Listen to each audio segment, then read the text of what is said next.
Hey, this is Jody with weldingtipsandtricks.com with another weekly video. Last week we did a little scratch start TIG using that Miller Thunderbolt AC/DC stick welder that I got off Craigslist. So this week we're going to do a little stick welding. Let's get to it. To set the amperage on a stick rod, there is a rule of thumb that says you just convert the rod into thousandths of an inch and that's your amperage. So a 1/8 rod is 125 thousandths, that's 125 amps, or you could say 40 amps per millimeter, and that would get you close. But I only find it works for 7018s. This was a 1/8 7018. This is a Lincoln Excalibur 7018, 125 amps. Did a decent job. 140 probably would have worked a little bit better, a little smoother, but 125 would have been a good starting point. But what about other rods like a 7024? 7024, even a 1/8 rod, the inside core is what the size is determined by, but the flux coating is way thicker on a 7024 because it's got so much iron powder in it. What about that? Do you need more amperage, or is that 1 amp per 1,000ths of diameter hold true? All right, before we go any further with this week's video, quick little story about 7024 rods. I had a welding supplier a few years ago, and he told me a little story. He was selling boxes and boxes of like 1/4 inch diameter 7024 rods to a trailer manufacturer. And I don't know what kind of trailer, but it was a big long trailer that used big I-beams for the main supports.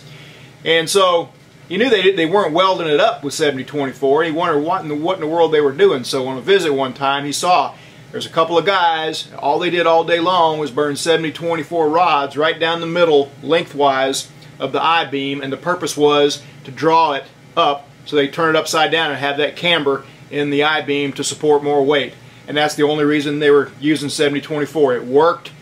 It puts in a huge amount of heat. It puts in a lot of metal, and it's nice and smooth when you're done. And because of the heat input and because of the metal deposition, it drew more than other welding processes, and apparently it drew just the right amount.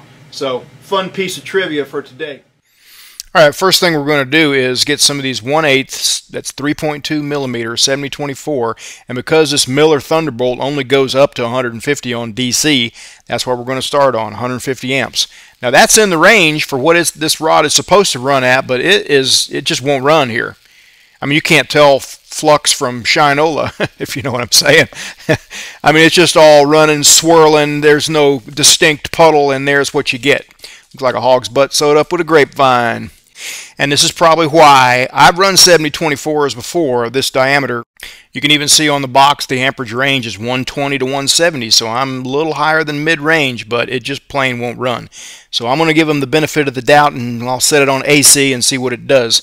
Some 7024s are basically designed to run on AC. I actually prefer the way they run on AC over DC because of arc blow. You don't get arc blow when you're on AC because the current is changing directions rapidly, and it will not allow that magnetic field to set up and start monkeying with your arc and make your rod fingernail and everything. So, all right, you see the fan I have there? A fan is an overlooked piece of safety equipment for stick welding. Stick welding, you can weld outside in the wind and in the misting rain and everything.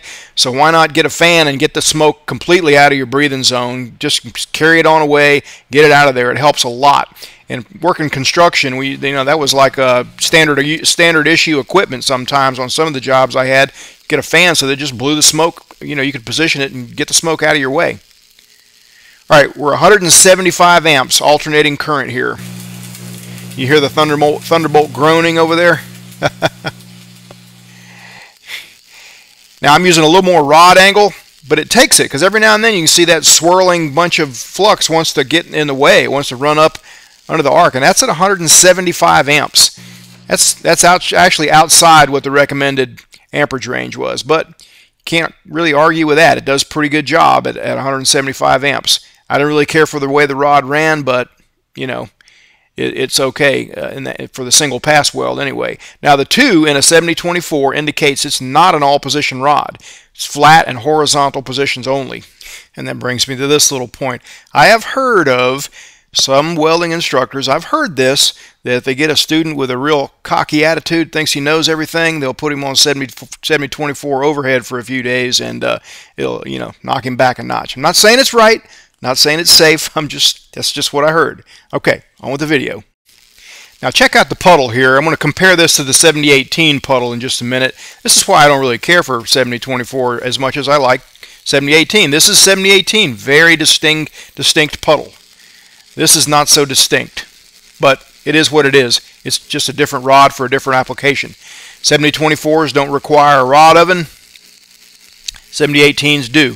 7018s are pretty much what's going to be spec'd out for coated work. That's the industry standard. 7024 is not. You know, you might develop a procedure for it and everything. It might be fine, but it's just not.